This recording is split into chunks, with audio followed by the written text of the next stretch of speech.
என் பொண்டாட்டி காப்பாத்த முடியாது நினைக்கிறியா? நீ இல்லாம என் பொண்டாட்டி காப்பாத்தி காட்டட்டுமா?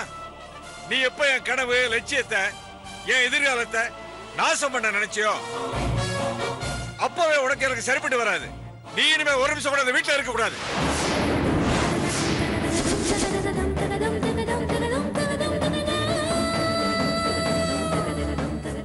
அப்படி நீ இருந்தேன்னா இந்த வீட்டை விட்டு நானும் என் பொண்டாட்டி வெளியே போயிடுவோம்.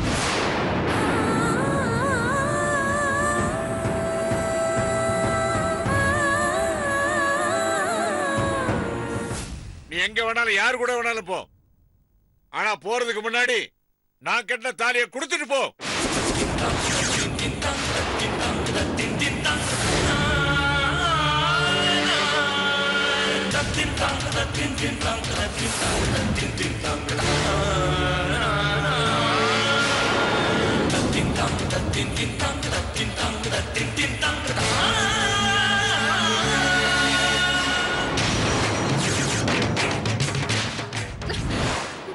அம்மா வேண்டாம்மா, வேண்டாம். அவர் சொன்னதுக்காக தாலி எடுக்காத. அந்த கொடுமையை என்னால பார்க்க முடியாது. நான் சொல்றேன், எனக்காக நீ இந்த வீட்லயே இரு.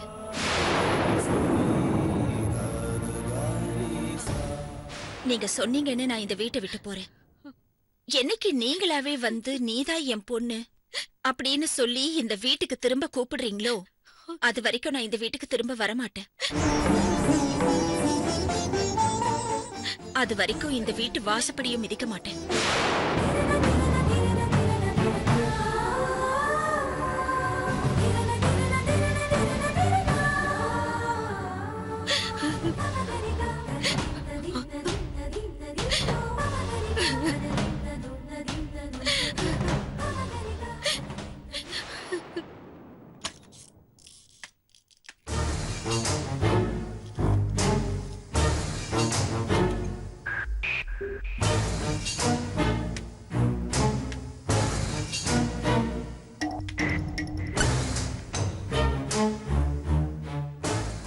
வா லலித், உட்காரு.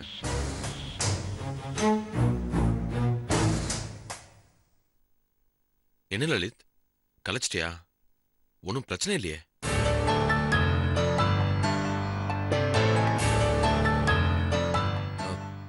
என்ன லலித், நான் கேட்டுக்கிட்டே இருக்கேன், பதில் சொல்ல மாட்டேங்கிற? என்ன அப்படி பாக்குற? டென்ஷன் படுத்தாத. அபார்ஷன் பண்ணிட்டியா இல்லையா?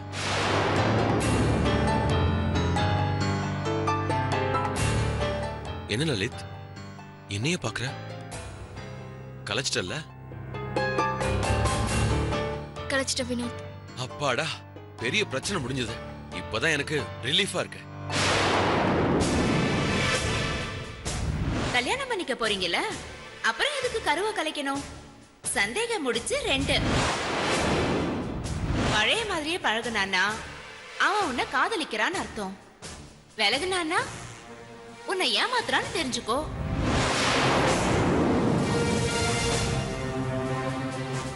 என்ன லலித்? ஒரு பொண்ணுக்கு உச்சக்கட்ட சந்தோஷமே அவ தாய்மை அடையறதுதான். அத தொடச்சி எரிஞ்சிட்டு வந்து சோகத்தோடு நான் இருக்கேன். ஆனா நீ நம்ம குழந்தை அழிஞ்சு போயிடுச்சுங்கிற வருத்தம் கொஞ்சம் கூட இல்லாம இப்படி சந்தோஷப்படுறியே, எப்படி உன்னால முடியுது வினோத்? என்ன லலித் இப்படி பேசுற? இங்க பாரு, எனக்கும் வருத்தம் இருக்கதான் செய்த. அதெல்லாம் மறைச்சு வச்சுக்கிட்டு தான் உங்ககிட்ட பேசுறேன். நானும் பொண்ணுங்க மாதிரி அழுதுட்டு இருக்க முடியாதுல்ல. உலகத்துல கல்யாணம் பண்ணிக்கிட்டு வருஷ கணக்கா குழந்தை இல்லாம தவிக்கிறவங்க நிறைய பேர் இருக்காங்க. ஆனா நமக்கு கிடைச்ச பாக்கியத்தை அழைச்சிட்டு பாவம் பண்ணிருக்கோம். என்ன பண்றது லலித், எனக்கும் வருத்தமா தான் இருக்கு. ஆனா கல்யாணத்துக்கு முன்னாடி குழந்தை பத்துக்கிட்டா ஊர் உலகம் நம்மள கேவலமா பேசுவாங்க. அதுக்காக தான் இப்படி பண்ண சொன்னேன். ஊர் உலகத்துக்கு 1000 நாக்கு அப்படியும் பேசும் இப்படியும் பேசும். நம்ம அவசரப்பட்டு கலைச்சிட்டோம்னு நினைக்கிறேன். உங்க அப்பா அம்மா கிட்ட பேசி பார்த்துட்டு நாம இந்த முடிவு எடுத்துக்கலாமோன்னு தோணுது. இல்ல இல்ல, இப்ப நீ பண்ணதான் கரெக்ட். நான் ஏற்கனவே சொன்ன மாதிரி நீ கல்யாணத்துக்கு முன்னாடியே கர்ப்பமா இருக்கிறங்கிற விஷயம் எங்க அப்பா அம்மாக்கு தெரிஞ்சதுன்னா இந்த கல்யாணத்துக்கு கண்டிப்பா ஒத்துக்க மாட்டாங்க. ஆனா இப்ப எந்த பிரச்சனையும் இல்ல பாரு. பிரச்சனை எல்லாம் முடிஞ்சு போச்சு. கல்யாணத்தை மெதுவா பாத்துக்கலான்னு இருந்துராதீங்க. உங்க வீட்ல நம்ம காதலிக்கிற விஷயத்த சீக்கிரமா சொல்லிடுங்க. உனக்கு பயமா இருக்குன்னா சொல்லு, நான் வேணா உங்க வீட்ல வந்து சொல்றேன். ஏய் அவசரப்பட்டு அந்த மாதிரி எல்லாம் எதுவும் முடிவெடுத்துறாத. அதுக்கப்புறம் எங்க வீட்ல உன்னை வேணான்னு சொல்லிட போறாங்க. அப்புறம் இந்த ஜென்மத்துல நம்ம 2 பேருக்கும் கல்யாணம் ஆகாது. நீயும் சொல்ல மாட்டேங்கிற, என்னையும் சொல்ல விட மாட்டேங்கிற. அப்புறம் இதுக்கு என்னதான் தீர்வு? இதை எப்படி சரி பண்ணணும்னு எனக்கு தெரியும். கொஞ்சம் டைம் கொடு. என் கல்யாணத்தை பத்தி எங்க அப்பா அம்மா கிட்ட நான் பேசுறேன். நம்ம கல்யாணத்தை பத்தின்னு சொல்லு வினோத். என் கல்யாணம்னாலே உன் கல்யாணம்னு தானே அர்த்தம். சரி, நீ எதுக்கு இவ்வளவு சீக்கிரம் ஆபீஸ்க்கு வந்த? இன்னும் 2 நாள் ரெஸ்ட் எடுத்துட்டு பொறுமையா வந்திருக்கலாம்ல. ஆபீஸ்ல நிறைய வேலை இருக்கு, அதெல்லாம் பார்க்க வேணாமா? எனக்கு முதல்ல லலிதாவோட உடம்பு தான் முக்கியம். ஆமா, உனக்கு என் உடம்பு தான் முக்கியம். அப்புறம் தான் இந்த வேலையெல்லாம். நான் இல்லைன்னா என்னோட வேலையெல்லாம் யார் பாப்பா? அத பத்திலாம் நீ கவலைப்படாத லலித். நீ இல்லைன்னா என்ன, பிருந்தா இருக்கால, அவ பாத்துப்பா. சரி, நீ வீட்டுக்கு கிளம்பு. நல்லா ரெஸ்ட் எடுத்துட்டு பொறுமையா வா. என் மேல உனக்கு எவ்வளவு அக்கறை இருக்காதா பின்ன? உன்னை எப்படி ஹேண்டில் பண்ணணும்னு எனக்கு தெரியாதா? இங்க பாரு, நீ முதல்ல ரெஸ்ட் எடுக்கணும். உன் ஹெல்த் தான் எனக்கு முக்கியம். போ, கிளம்பு. ரொம்பதான் அவசரம். வரேன்.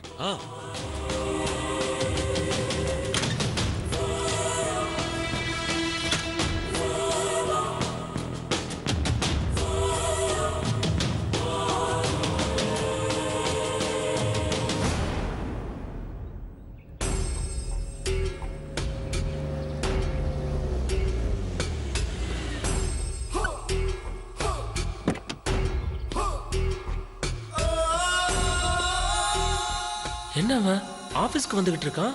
அர்ச்சனாட்ட அவ்வளவு தூரம் சொன்னேன், அப்புறம் எதுக்கு ஆபீஸ்க்கு வரான்? ஒருவேளை சித்தரை பத்தி அர்ச்சனா இவன்ட்ட பேசவே இல்லையோ? கமிஷனா ஒரு அமௌண்ட் வரும்னு பார்த்தா சொதப்பிட்டாலே. ஏதாவது சமாளிப்போம்.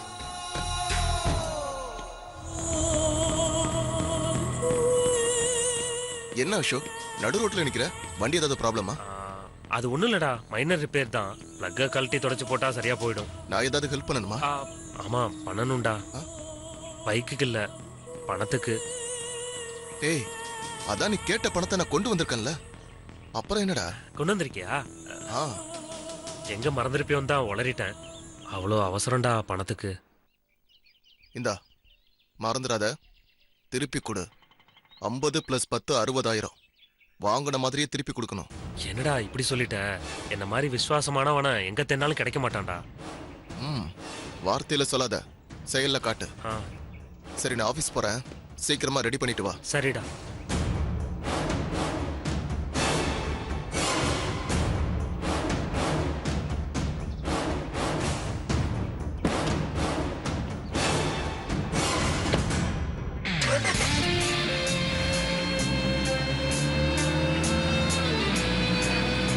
பாய்.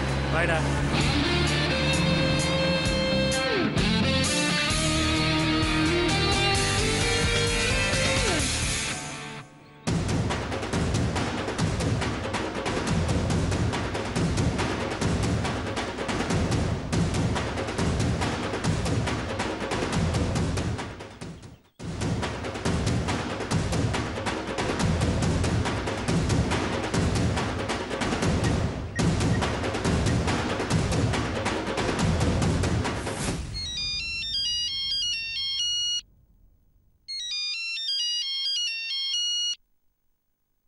ஹலோ, நான் அசோக் பேசுறேன். சொல்லுங்க, என்ன விஷயம்? என்னங்க இப்படி கேக்குறீங்க? நீங்களும் ரமேஷும் வாழையடி சித்திர போய் பாருங்கன்னு அவ்வளவு தூரம் எடுத்து சொல்லியும் ஏங்க போல? ரமேஷ் ஆபீஸ் வந்திருக்கான். நான் எவ்வளவோ எடுத்து சொல்லியும் அவர் கேட்கவே மாட்டேங்கிறாரு. என் அத்தை கூட எவ்வளவோ சொன்னாங்க, அவர் கேட்கவே இல்ல. அதுக்கு மேல நான் என்னங்க பண்ண முடியும்? இந்த ஜென்மத்துல எனக்கு குழந்தை இல்லைங்கிறது என் விதி. விதியை மாத்த முடியாதுங்க. என்னங்க இப்படி சொல்றீங்க? விதியை மாத்தி எழுதுற சக்தி படைச்சவர் தான் வாழையடி சித்தர். சொல்ல போனா உங்களுக்கு குழந்தை பிறக்கணும்னு விதி இருக்குங்க. இல்லனா உங்க குறை எனக்கே தெரியணும். சித்தரை பத்தி நான் ஏன் உங்ககிட்ட சொல்லணும்?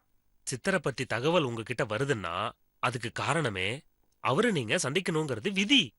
அதனால உங்களுக்கு குழந்தை பாக்கியம் கிடைக்கணுங்கிறது கடவுளோட முடிவு. அதை ஏங்க நீங்க மாத்த பாக்குறீங்க? கொஞ்சம் யோசிச்சு பாருங்க. இதெல்லாம் ஏன் நடக்கணும்?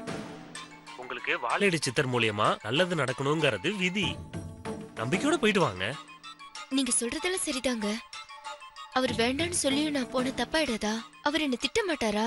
அட என்னங்க நீங்க, உங்களுக்கு குழந்தை பிறந்தா அவன் என்ன வேணா நான் சொல்ல போறான்? சந்தோஷம் தானங்க படுவான். அதுவும் இல்லாம ரமேஷ் கிட்ட இப்ப ஏன் சொல்றீங்க? நல்லது நடந்ததுக்கு அப்புறம் சொல்லலாம்ல. இங்க இருக்கிற செங்கல்பட்டு போயிட்டு வர எவ்வளவு நேரம் ஆக போகுது? இப்ப போனீங்கன்னா ஈவினிங் வந்துட போறீங்க. இத யாருக்கும் தெரியாம கூட செஞ்சிடலாமே. சரிங்க, எதுக்கும் நான் இன்னொரு நாள் ரமேஷ் கிட்ட பேசி பாக்குறேன். அவர் வரலனா இத பத்தி நான் யோசிக்கிறேன். அடி பாவி, வெண்ண திரளும் போதெல்லாம் பானையை உடைக்கிறாளே, இதை விடக்கூடாது. ஹலோ ஏங்க, இன்னொரு நாளைக்கெல்லாம் முடியாதுங்க. ஏன்னா அவர் நாளைக்கு இமயமலைக்கு போறாரு. எப்ப திரும்புவாருன்னு யாருக்குமே தெரியாது. ஒரு தடவை இப்படி போனவரு 2 வருஷம் கழிச்சுதான் திரும்பி வந்தாரு. அதனாலதான் சொல்றேன், இன்னைக்கு விட்டீங்கன்னா அப்புறம் உங்களுக்கு குழந்தை பிறக்கிறது கஷ்டம். பாத்துங்க. நீங்க சொல்றத பார்த்தா சித்திரை நான் இன்னைக்கு பார்த்தே ஆகணும் போல இருக்கே. என்னால தனியா போக முடியாது. என் மேல நீங்க இவ்வளவு அக்கறையா பேசுறீங்க. நீங்க தப்பா நினைக்கலனா என் கூட நீங்க துணைக்கு வர முடியுமா? மீன் தூண்டில்ல மாட்டிக்கிச்சு. ஏங்க, எனக்கு ஆபீஸ்ல நிறைய வேலை இருக்குங்க. ப்ளீஸ்ங்க, எனக்காக இன்னைக்கு ஒரு நாள் லீவ் போடுங்களேன். இவ்ளோ நல்லது பண்றீங்க, இதையும் பண்ணிடுங்களேன். சரிங்க, என் ஃப்ரெண்டு ரமேஷ்காக உங்க கூட வரேங்க. ஆனா நம்ம பைக்லயே போயிட்டு வந்துடலாங்க. அப்பதான் சீக்கிரம் திரும்பி வர முடியும். என்ன சொல்றீங்க? சரிங்க, அப்படியே போலாங்க. நான் எங்கேயாவது வெளியே போறேன்னு சொல்லி பெர்மிஷன் வாங்கிட்டு அப்புறமா கால் பண்றேன். சரிங்க, நானும் ஆபீஸ்ல லீவ் சொல்லிடுறேன். ஓகே.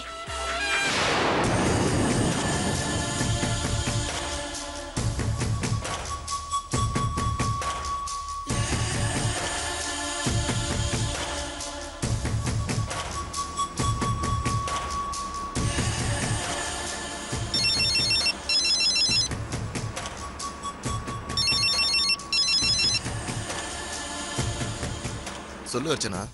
என்னங்க, நான் அண்ணன் வீட்டுக்கு போயிட்டு ஈவினிங் வரலாம்னு நினைக்கிறேங்க. அண்ணன் வீட்டுக்கா? என்ன விசேஷம்? மனசு சரியில்லை. மனசு சரியில்லைன்னா உங்க அண்ணன் வீட்டுக்கு போய் என்ன பண்ண போற? கோயிலுக்கோ சினிமாவுக்கோ போக வேண்டியதானே? இல்லங்க, எங்க வீட்டுக்கு போய் கொஞ்ச நேரம் உட்கார்ந்து இருந்துட்டு வந்தா மனசுல இருக்கிற பாரம்லாம் இறங்கி அப்படியே ஃப்ரீ ஆன மாதிரி இருக்கும். அதனால போயிட்டு வந்துட்டுமா? சரி, போயிட்டு வா அர்ச்சனா. அம்மா கிட்ட சொல்லிட்டு போ. சரிங்க, நான் வச்சிடுறேன்.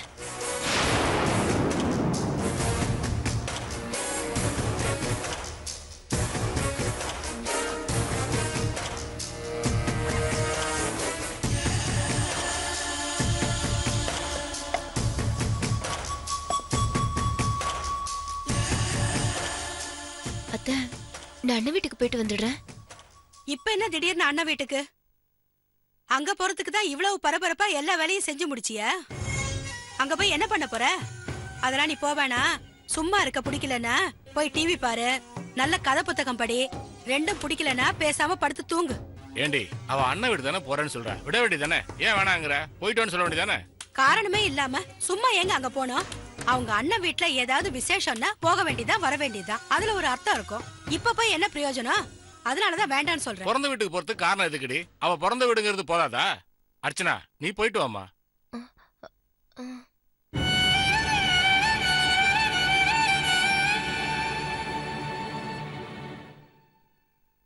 ஏய், போயிட்டு வான்னு சொல்லேண்டி. அதான் குடும்ப தலைவர் சொல்லிட்டாருல்ல, அப்புறம் என்ன? போயிட்டு வா. அப்புறம் உன் புருஷன்கிட்டயும் ஃபோன் பண்ணி ஒரு வார்த்தை சொல்லிட்டு போ. அவர்கிட்ட நான் அப்பவே சொல்லிட்டேன் அத்தை. அவனே போன்னு சொன்னதுக்கு அப்புறம் எதுக்கு என்கிட்ட கேட்டுக்கிட்டு இருக்க? ஓ இஷ்டம், போயிட்டு வா. சரிங்க அத்தை, நான் வரேன். வரேன் மாமா. பத்திரமா போயிட்டு வாமா.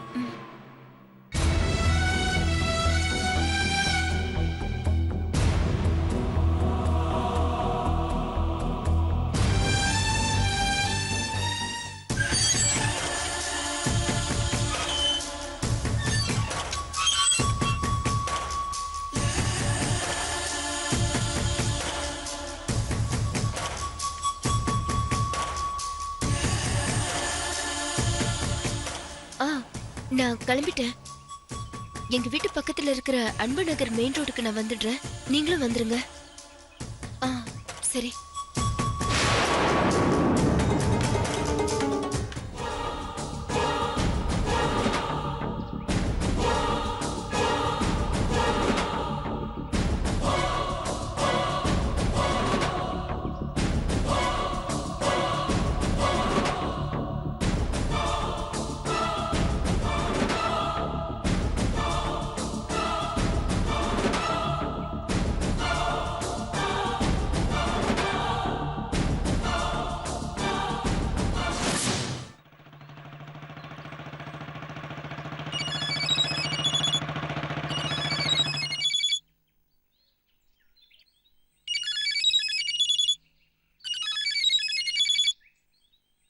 சொல்லுங்க அர்ச்சனா. எங்க இருக்கீங்க? நான் ரொம்ப நேரமா வெயிட் பண்ணிட்டு இருக்கேன். தெரிஞ்சவங்க பாத்துருவாங்களோன்னு ரொம்ப பயமா இருக்கு. கொஞ்சம் சீக்கிரமா வரீங்களா? பயப்படாதீங்க, பக்கத்துல வந்துட்டேன். ஒரு 5 நிமிஷத்துல அங்க இருப்பேன்.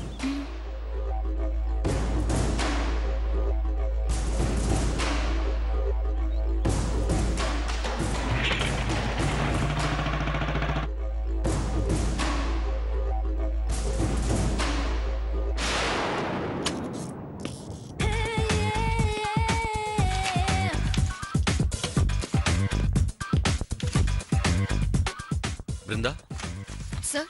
ஒரு நிமிஷம் என் கூட வாயேன். என்ன சார், ஏதாவது முக்கியமான விஷயமா? ரொம்பவும் முக்கியமான விஷயம். ஓகே.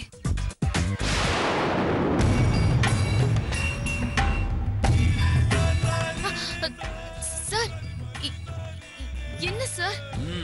நீ எதுவும் பேசக்கூடாது. உனக்கு இன்னைக்கு ஒரு சர்ப்ரைஸ் இருக்கு. அப்படியே எழுந்துரு. சார் விடுங்க சார். என்ன சார் விளையாட்டு இது? ஹலோ, இது விளையாட்டு இல்ல, ஒரு சர்ப்ரைஸ். சார் விடுங்க சார், எனக்கு பயமா இருக்கு. நான் சொன்னா கேட்க மாட்டியா? எதுவும் பேச வேணாம், அப்படியே வா. ரெடியா? சார் விடுங்க சார், ஒரு மாதிரி கூச்சமா இருக்கு. நீ எதுவும் பேசாத, வா. உனக்காக ஒரு சர்ப்ரைஸ் இருக்கு, அதனால எதுவும் பேசாம வா. சார் என்ன சர்ப்ரைஸ் சார்? வா சொல்றேன்.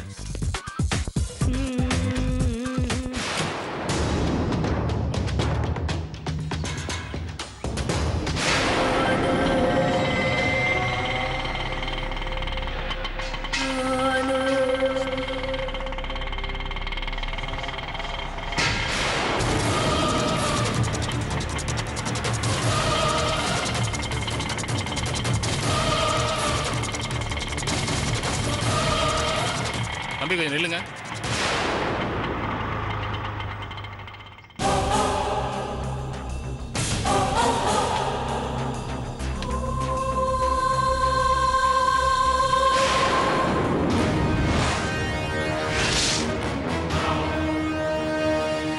கொஞ்சம் இரு தம்பி, இதை வந்துடுறேன்.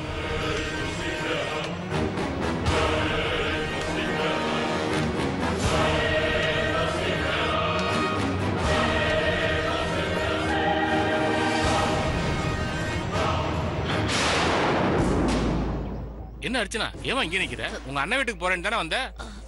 ஆமா மாமா. அதுக்கு இந்த பக்கம் எதுக்கு நிக்கிற? அந்த பக்கம் தானே போகணும். அது வந்து மாமா, ஆட்டோக்காக வெயிட் பண்றேன். என்னம்மா நீ, அந்த பக்கம் தானே ஆட்டோல ஈஸியா கிடைக்கும். சரி சரி, நான் ஆட்டோல தான் வந்திருக்கேன். வா, நான் முரளி வீட்டுல உன்னை விட்டு போயிடுறேன். இல்ல மாமா, சந்தியா வரேன்னு சொல்லியிருந்தா, அதான் சேர்ந்து போயிடலாமேன்னு வெயிட் பண்ணிட்டு இருக்கேன். ஓ, சந்தியா வராளா? சரி வரட்டும், 2 பேரையும் முரளி வீட்டுல விட்டு போறேன். மாமா, அவ வர லேட் ஆகும்னு நினைக்கிறேன். நீங்க எங்க அவசரமா போறீங்க போல இருக்கு. நீங்க போங்க மாமா, நாங்க போய்க்கிறோம். அதெல்லாம் ஒண்ணும் அவசரம் இல்லம்மா. சந்தியா வரட்டும், 3 பேரும் சேர்ந்து போலாம்.